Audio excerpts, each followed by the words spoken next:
Hello everybody and welcome to Every Movie Ever. I'm your host Eric and this is the show where we're reviewing every movie ever made, starting today with personal favorite, it's the Muppets Take Manhattan. Now I gotta tell you something folks, I'm a big fan of the Muppets and of the various Muppet movies.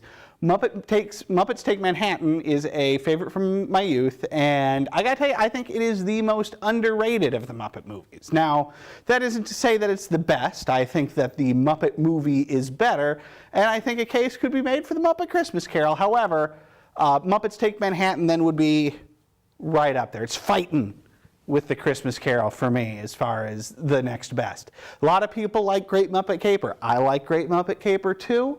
I think it's a little disjointed and uneven, whereas Muppets Take Manhattan, for me, just hits all the buttons. So in this one, the story is that the Muppets have just graduated from college. I know it doesn't make any sense, just go with it, it's fine. And they go to New York because they want to start a Broadway show, but they run into problems. The various Muppets move to the different corners of the country, and Kermit stays in New York to sell the show and get everybody back together. So it's a very feel-good movie. It includes things that I'm always a fan of, getting the band back together type plots. I also enjoy seeing each of the Muppets in their different places around the country. I like Rolf is running a doggy daycare, and Fozzie is trying to hibernate, and Gonzo has a water ski show, and I enjoy all of that.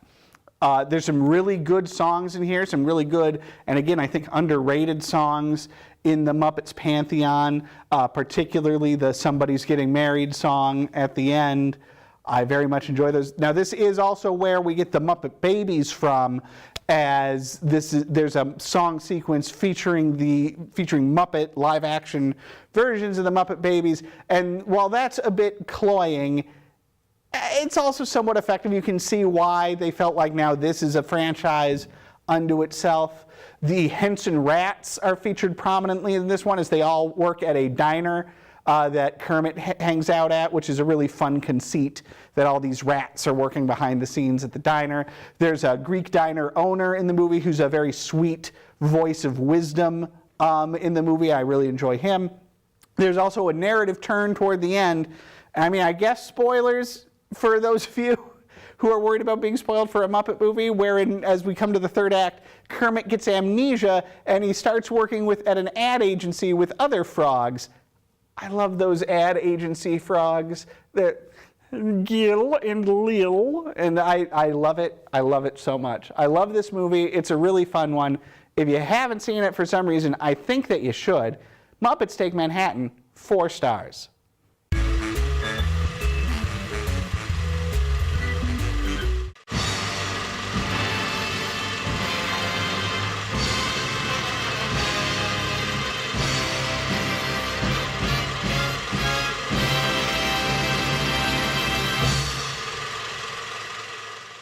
And don't forget to visit our website, northmetrotv.com/everymovieever.